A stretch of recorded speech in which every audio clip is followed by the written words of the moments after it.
Mo kí gbogbo àwọn tí ìṣẹ̀lẹ̀ burúkú ṣẹlẹ̀ sí àwọn ará Ìbàdàn. Ọlọ́run nìkan ló lè rẹ̀ yín lẹ́kún o. Ọlọ́run nìkan ṣoṣo ló lè rẹ̀ yín lẹ́kún. Mo wo àwọn ibì kan, woman kan ọmọ méjì tó bí láyé lọ́run, òun ló sọnù. Mo rí pé ọkọ ẹ̀ ń sọ fún pé kò gbọdọ̀ wálé. A pé Ọlọ́run níbi tó ti ń gbọ́. Lórúkọ Bàbá tọmọ tẹ̀mí mímọ́, Ọlọ́run kó lọ rẹ̀ wọ́n lẹ́kún. Olúwa kó lọ rẹ̀ wọ́n lẹ́kún. Ó ní nígbà tí a dá ìkólọ àwọn Síónì padà níṣe ni wọ́n dàbí ẹni tí ń làlà. Láì rò tẹ́lẹ̀ níbi tẹ́ ẹ̀ tí rò pé ẹlòmíì tó ti rọra rẹ̀ pin tó sọmọnù tó rò pé òun ò lè bímọ mọ́. Tọ́lọ́run bá lè jẹ́ kí Sarah bímọ at the age of 89 years. Ọlọ́run máa ṣì yín nínú. Ẹ ní fojú sunkún ọmọ mọ́. Ẹ ní rí ìdààmú lórí ọmọ mọ́. Ẹ ti mọ̀ pé bí n bá gbàdúrà, mo máa ń dìídì gbàdúrà lórí àwọn ọmọ ni. A mà ní rí kú ọmọ o. A ní rí kú ọmọ. A ní dààmú lórí ọmọ. Ẹlòmíì àti jẹ àti mu bí ìlú ò bá le. Ṣó yẹ kí àwọn ènìyàn kí wọ́n pọ̀ jù bẹ́ẹ̀ yẹn lọ tó jẹ́ pé stampede ti fi ṣẹlẹ̀. Mo rí ọ̀pọ̀lọpọ̀ àwọn ọ̀rọ̀ kan tó ń lọ lórí social media. Mo kàn fẹ́ là wá lóye ni o. Àwọn kan sọ pé Queen Naomi wọ́n ló fọmọ yẹn ṣẹ́ṣó ni. Adorimini so bana ne alefiri na jatu.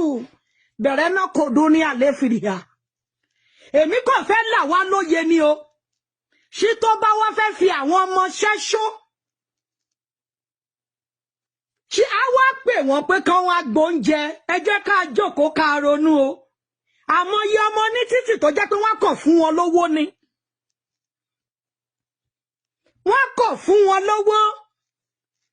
Ibi tá ti fún wọn lówó yẹn ibẹ̀ ni, ẹ wò, ibẹ̀ ni kí ni wọ́n máa ti disappear.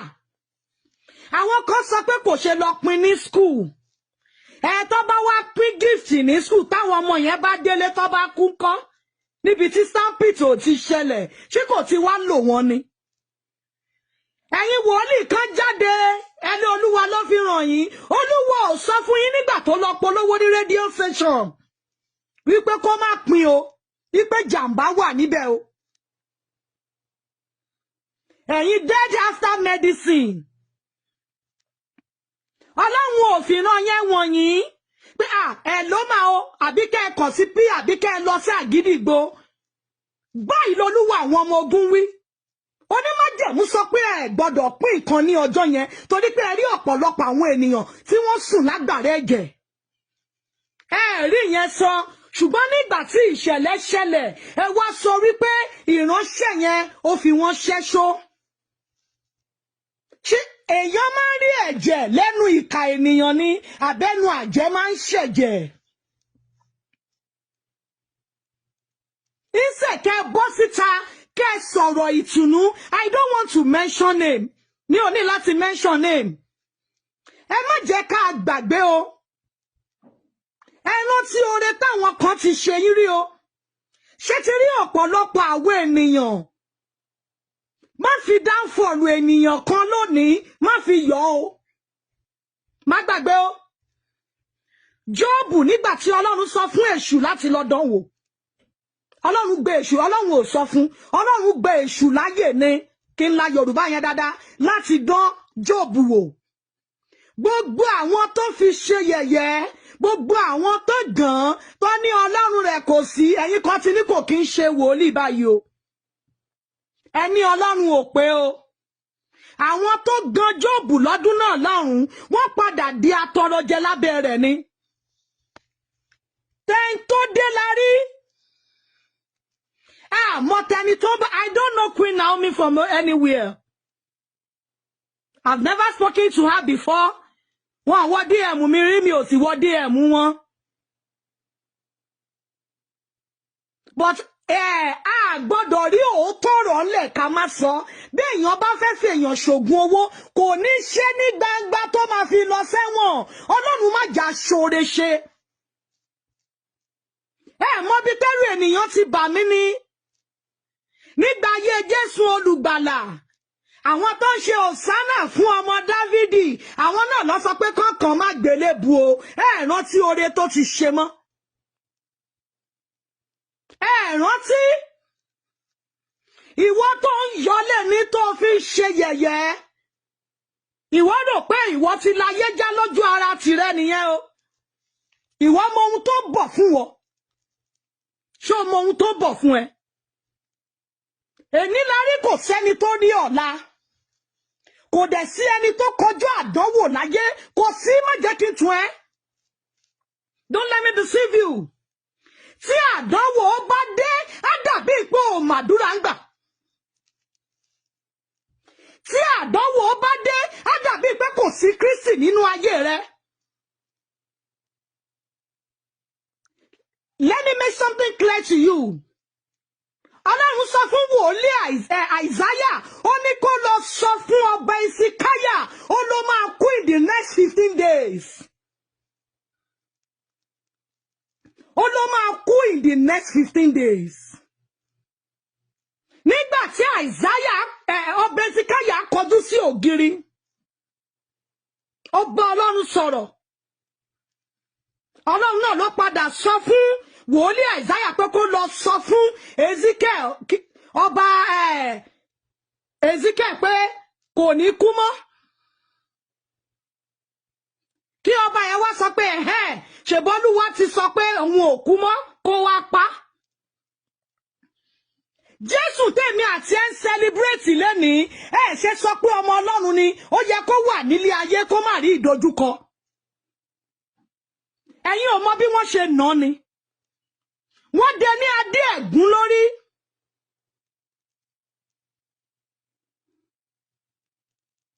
Wọ́n dé ní adé ẹ̀gún lórí, wọ́n fìyà jẹ, wọ́n tutọ́ sí lára.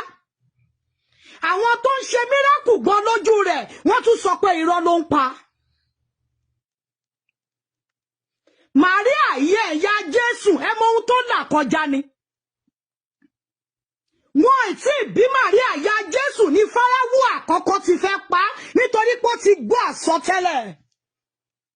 Ọlọ́run má jẹ́ kí ọ̀tá dúró dè wá níbi ìṣelógo wa. Òun ni ká máa gbà ládùúrà. Ẹ má bínú ẹ̀ àti tọ̀kọ́wọ́ mi ló kàn. Kí ọ̀tá má dúró dè wá. Ká má ṣẹ̀sín àgbáyé. Má fi ènìyàn ṣe yẹ̀yẹ́ torí pé ilẹ̀ ń yọ̀. Àwọn alágbára kan kú nínú ọdún yìí tí àti ẹ̀rọ kúrò wọ́n, bọ̀ kí la fẹ́ bi Ọlọ́run. Ó mọ orúkọ tá ń pè ní, ó ní kábíyèsí Elédùmarè. Ohun tá ń pè ní ìdánwò nìyẹn. Mo sọ fún yín, ò lè jẹ́ òjíṣẹ́ Ọlọ́run kó má la ìdánwò kọjá. Ọlọ́run ò pè ẹ́. Ọlọ́run ò pè ẹ́. Ẹ lọ wo gbogbo àwọn 12 disciples tó tẹ̀lé Ọlọ́run lẹ́yìn, tó tẹ̀lé Jésù Kristi Olúwa wa. Èmi tí mo jẹ́ kékeré ọmọ ara mi yìí, mo mọ ohun tí mo là kọjá, mo mọ ohun tí ọ̀tá gbà sọnù lọ́wọ́ mi nínú ọdún yìí, and I'm still standing. Nítorí pé èmi dúró lórí Kristi àpáta ilẹ̀ mìíràn yanrìn rìn. Mo mọ̀ pé ọba ìyanu ní Ọlọ́run tí ń san ọjọ́. God bless you, ma, my prophetess, ma. Tí Ọlọ́run, tí àdánwò bá dé, má pe bàdí rẹ lọ́lẹ̀. Kò sẹ́ni tí ò lè rí àdánwò. Àdọ́tọ́ ni ká máa rí. Ohun táráyé máa fi béèrè pé ibo lọ́lọ́run wá wà kó má ṣẹlẹ̀ sí wa lórúkọ Jésù. Ohun táyé máa fi ìpè wa ṣe yẹ̀yẹ́ kó má ṣẹlẹ̀ sí wa. Tẹ́ bá ti rí ènìyàn kan ṣoṣo kan tó kàn ní àdánwò, especially tó bá jẹ́ pastor ò lẹ́jẹ̀ lọ́rùn ni. Ẹlòmíà wá sórí DM á ṣépè fún ẹ, wọ́n wá ní kí n wẹ̀ níran, ṣé mi ò lẹ́jẹ̀ lọ́rùn ni. Ẹni ẹ tó bá gbẹ́ létí ọ̀tún kó o kò sí sí. Tí ẹ̀yin ò kí ń fẹ́, ẹ̀yin ẹ̀yin ti rò pé pastor ò lè là nǹkan kọjá èèyàn bí ara rẹ ni. Àdánwò tí ẹ dé nìyẹn. We need to put her in prayers, not some people coming out. Àwọn wòlíì kan jáde ọkùnrin ni o. Ẹ̀yin bloggers tẹ́ ẹ bá ń ṣépè ẹ máa là á. Kò sí obìnrin mi ò tí rí wòlíì obìnrin o. Bí a ti bá rí fídíò ẹ̀ lénìí. Àwọn wòlíì kan àwọn tí ò sípè lórí wọn. Sẹ́rínà jíkù ní àlefa. Àwọn ọmọ bàṣùṣù. Ẹ̀yin tẹ́ pé ẹ̀ kí ń fojú kan ológo obìnrin. Àwọn kan wà wọ́n ní ìlara. Ẹlòmíì gan ò fẹ́ kí ìyàwó ẹ̀ ṣoríire. Tẹ́lòmíì bá rí wòlíì ní tó jẹ́ obìnrin, inú á sì máa rún wípé Ọlọ́run gbọ́ tirẹ̀. Ẹ lọ wo orú ìgbésí ayé wọn. Ó bọ́ síta, ó fà àwọn ọmọ yẹn ṣẹ́ṣó ni. That is defamation of character. Were you there? Were you there? Ó mọ̀ bí Ọlọ́run gan lọ fi pamọ́ ni. Ó mọ̀ bí Ọlọ́run lọ fi ìránṣẹ́ yẹn pamọ́ ni. There is a story that was tí wọ́n sọ ní last week. Amẹ̀bọ ọjìs àwọn náà post story yẹn. Wọ́n gbé interview yẹn lọ́dọ̀ actress Abíọ́lá. Ọlọ́run dẹ̀ intervene. Wọ́n ní ìránṣẹ́ yẹn jí adìyẹ. Ọmọ kan ṣoṣo tí ìyá rẹ̀ bí ni o. Wọ́n ló jí adìyẹ. Ọmọ yẹn dẹ̀ sọ pé òun kọ́ lòun jí adìyẹ. Wọ́n dẹ̀ tọ́jú ọmọ yẹn sí ẹ̀wọ̀n, wọ́n dẹ̀ dájọ́ ikú fún. Inú ẹ̀wọ̀n prison tí ọmọ yẹn wà, ibẹ̀ ló ti lọ sí school. Tó dẹ̀ di medical doctor. Ọlọ́run tó máa bá wa dá governor wa sí Adeleke. Wọ́n dẹ̀ pardon ọmọ yẹn.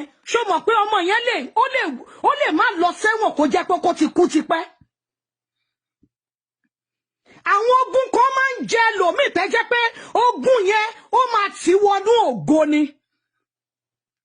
Kò sẹ́ni tínú ẹ̀ dùn pé àwọn ọmọ kú o. Kò easy. Mo ti sọ síwájú, mo léèyàn kan wà níbẹ̀, mo ní odidi ọmọ méjì ló ní, àwọn ọmọ méjèèjì sì kú. Ọkọ ẹ̀ gbé kan nú àwọn òkú ọmọ sọ́wọ́ lórúkọ Jésù àníríkú ọmọ. Ó ń sọ fún ìránṣẹ́ yẹn pé ó gbọ́dọ̀ wá ilé. We all know how things is in Nigeria now. Ebi ń pa ọ̀pọ̀lọpọ̀ àwọn ènìyàn. Ṣé DM mi ò kún ni? Mo pín àwọn owó kan lórí Facebook mi nínú ọ̀sẹ̀ yìí. DM mi fẹ́ kún padì sí i. Àwọn kan ṣì ń bá mi sọ̀rọ̀ dì sí i. Wípé àwọn ò tí ì jẹun. Ṣé tó bá wá níbi tí wọ́n ti ń pín oúnjẹ, ṣé wọn ò ní ṣubú lu àwọn? Ẹ̀yin kan dẹ̀ wà tọ́lọ́run dá yín lọ́lá. Tẹ́ẹ̀dẹ̀ rò pé ẹ fẹ́ fọ́mọ làkejì yín jẹ. Mò ń wàásù ẹ̀ dáadáa bíbí tí n bá ń pín owó lórí Facebook mi ò tí ì rí nǹkan tó sọ pé òun fẹ́ bá wa fi kún. Ṣẹ́yìn olówó ẹ̀ sí lórí Facebook mi ni. Bí ti ẹ̀ pín owó lórí TikTok, mò ń pín owó lórí Facebook mi náà. Ẹ máa rí ẹ wá sórí kọ́mẹ́ǹtì yẹn, màá sọ pé afẹ́fẹ́yàn mẹ́wàá àwọn opó ní owó ẹ̀ẹ́dẹ̀ sọjú nu Ọlọ́run ṣe dáadáa fún ọ. Ó máa ń láwọn nǹkan kan tí èèyàn máa ń ṣe, tí èèyàn máa fi ń rí orí ọ̀fẹ́ gbà níwájú Ọlọ́run. Kò yẹ kí n pín owó tí mo pín yìí. Torí I remember last time tí mo pín owó gbẹ̀yìn. Ìránṣẹ́ kan tọrọ owó lọ́wọ́ mi, àwọn tá dẹ̀ fẹ́ chúùsì wọ́n ti pé. Ó padà bú mi ni. Mo fún àwọn widows ní 5,000 yan 20. Ọ̀gá mi ìyá múdà. Tó bá jẹ́ pé wọ́n ń ṣawó nílẹ̀ nílùú Canada ni, wọ́n á yọ̀ǹda visa fẹ́yìn náà kájọ wá ṣàǹbí. Ìránṣẹ́ yẹn dẹ̀ wọnú DM mi, ó ní kí n pẹ̀lẹ́ ìyó olówó. Bó ṣe àló sọ pé ọ̀tá mi máa ṣopó. Mo dẹ̀ reject ẹ̀ fún padà, mo dẹ̀ land blocking kó máa bá tiẹ̀ lọ. Ṣùgbọ́n mi Ọlọ́run sọ pé ká lọ fáwọn èèyàn lówó.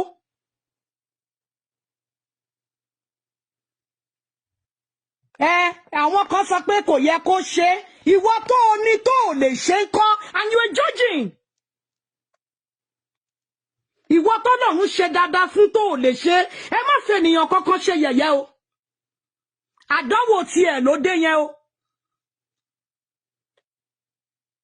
bí ògo bá dẹ̀ ń jẹ́ ti Ọlọ́run sì fẹ́ Ọlọ́run ló máa ṣẹ ìfẹ́ ènìyàn kan ló máa ṣẹ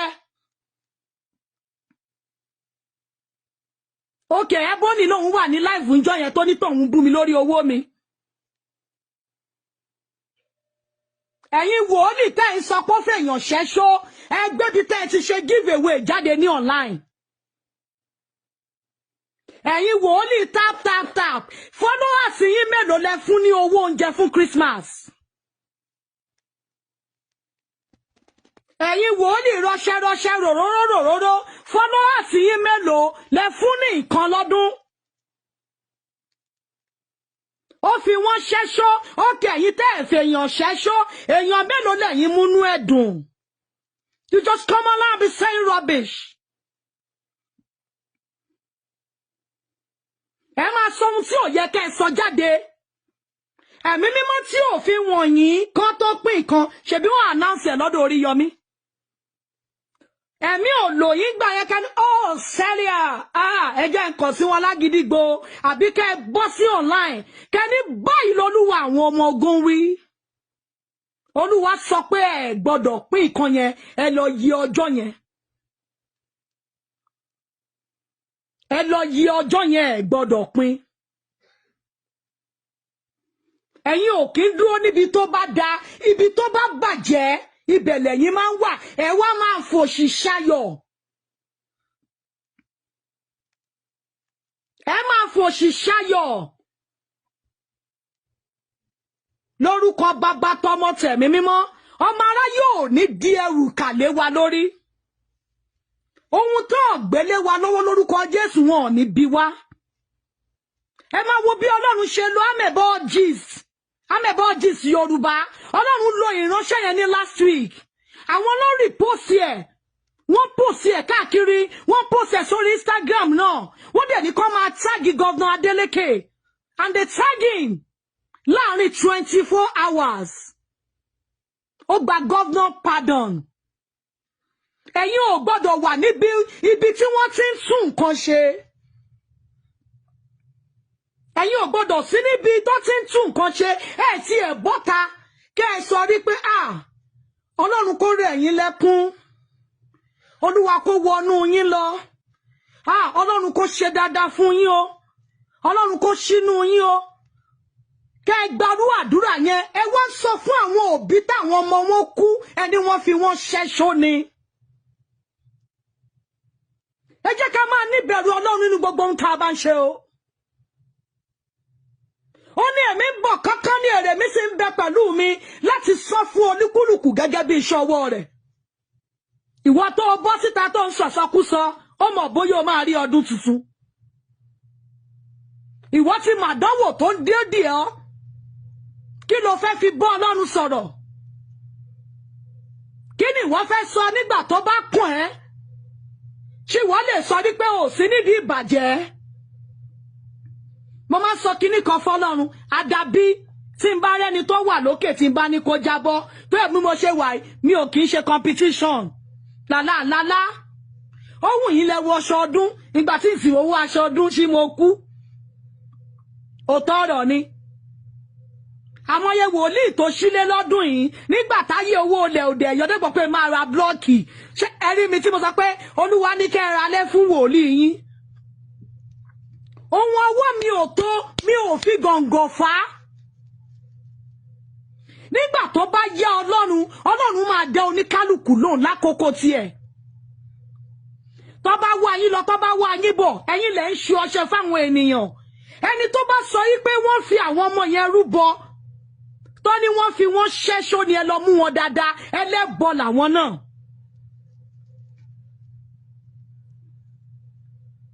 Ọlọ́run á dúró tì yín lórúkọ Jésù boss lady ẹlẹ́bọ làwọn náà ìwọ tó mọ̀ pé wọ́n fi ọmọ rúbọ that means pé ẹjọ́ wà nínú ẹgbẹ́ ìrúbọ ni àwọn ọmọ ni ẹjọ́ fa àwọn ọmọ yẹn rúbọ because ẹ bá jọ wà nínú ẹgbẹ́ nígbà tí wọ́n kọ́ àwọn ọmọ yẹn wá fi rúbọ kò yẹ kẹ́ ẹ bọ́ síta kò yẹ kẹ́ ẹ bọ́ síta kẹ́ ẹ sọ pé wọ́n fà àwọn ọmọ yẹn rúbọ ìgbà tí mi ò sí nínú ẹgbẹ́ ká fọmọ rúbọ orí mi tí mo bọ́ síta ẹ jẹ́ ká kúrò nínú ọ̀tẹ̀ a ò ní ṣoore ṣe.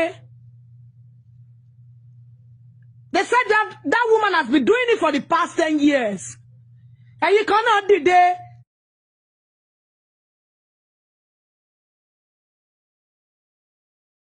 Ta ló pè ọmọ kékeré ààrẹ ẹ má bínú àti ìgbà wo ló ti pa àwọn òjíṣẹ́ ẹlòmíì. So iṣẹ́ Olúwa ti ní èjì ń sìn. Iṣẹ́ Olúwa ti ní èjì ń sìn. Ẹ jẹ́ ká níbẹ̀rù Ọlọ́run. Ẹ má jẹ́ ká fi ọ̀rọ̀ ẹnu wa ká fi ba yí àwọn ọmọ wa jẹ́. Ó ní àwọn bàbá wa ti jésù àjàrà ó ní eyín sì ń kan àwọn ọmọ. Ẹlòmíì ti sọ̀rọ̀ sí ìpè tí ò yẹ kó sọ̀rọ̀ sí ògo sì sọnì nínú ayé rẹ̀. Ẹlòmíì wàá máa rí pé ó gbádùn kò gbádùn okòròfo lásán ni kò sí ògo ti tán. Ṣìrímí ní jùndún ní àlọ́jìrì nàkà kò sí ògo lára rẹ̀. Àwọn ní packaging tẹlòmíì bá lórí ọ̀fẹ́ láti lọ̀lú òyìnbó a máa bìlí pé òun lè sọ̀rọ̀ anyhow. Ẹ̀yin lẹ mọ̀fin bẹ́ẹ̀ bá mọ̀fin ni àwọn ẹ má jẹ́ ń lọ bẹ̀ yẹn má jẹ́ ń lọ bẹ̀ yẹn ẹ ṣe ń gbèjà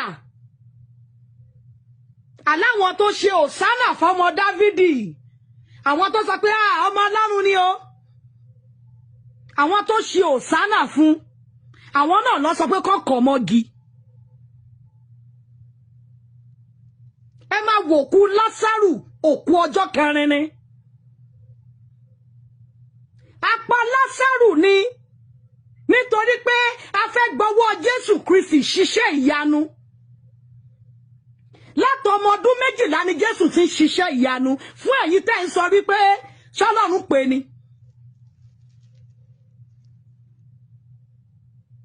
Lásárù òkú ọjọ́ kẹrin ni he was smelling.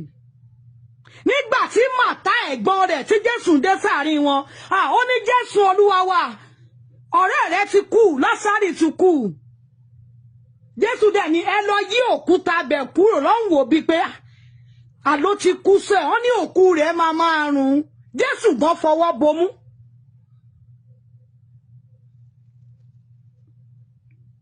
Jésù gan fọwọ́ bomú.